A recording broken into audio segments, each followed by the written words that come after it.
Ayollar xlorofilli ichishni boshlasa, nima bo'ladi organizmda? Oshqozon, ichak trakti yaxshilanadi, teri chiroyli bo'ladi, og'izdan ertalabki noxush hid yo'qoladi. A vitamin D3 ichishni boshlasa, doimiy charchoq yo'qoladi, tushkun kayfiyat yo'qoladi, tirnoqlari juda chiroyli bo'ladi, mo'rtliklari yo'qoladi va qon tomirlar yallig'lanishi kamayadi. Inazitol ichishni boshlasa, tuxumdon polikistozi yo'qoladi, insulin darajasi pastligi pasayadi, stress, xavotirlanish pasayadi, shirinlikka bo'lgan ehtiyoj kamayadi va homilador bo'lishi yuqori bo'ladi. Magnit sitrat ichishni boshlasa, uyqu, asablar tinchlanadi, shirinlikka bo'lish ehtiyoji kamayadi. Vitamin C ichishni boshlasa, tez shamollamaydi, doimiy charchoq ketadi va so'lar xlorofilli ichishni boshlasa, nima bo'ladi organizmda? Oshqozon, ichak trakti yaxshilanadi, teri chiroyli bo'ladi, og'izdan ertalabki noxush hid yo'qoladi. A vitamin D3 ichishni boshlasa, doimiy charchoq yo'qoladi, tushkun kayfiyat yo'qoladi, tirnoqlari juda chiroyli bo'ladi, mo'rtliklari yo'qoladi va qon tomirlar yallig'lanishi kamayadi.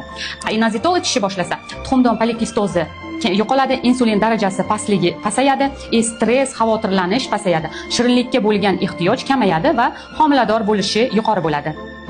Magnit sitrat ichishni boshlasa, uyqu, asablar tinchlanadi, shirinlikka bo'lish ehtiyoji kamayadi. Vitamin C ichishni boshlasa, tez shamollamaydi, doimiy charchoq ketadi va sog'lom teri bo'ladi. Omega 3 ichishni boshlasa, bosh miyada va yurak qon tomir faoliyati yaxshilanadi. Shunaqa foydali ma'lumotlar uchun obuna bo'lib qo'ying.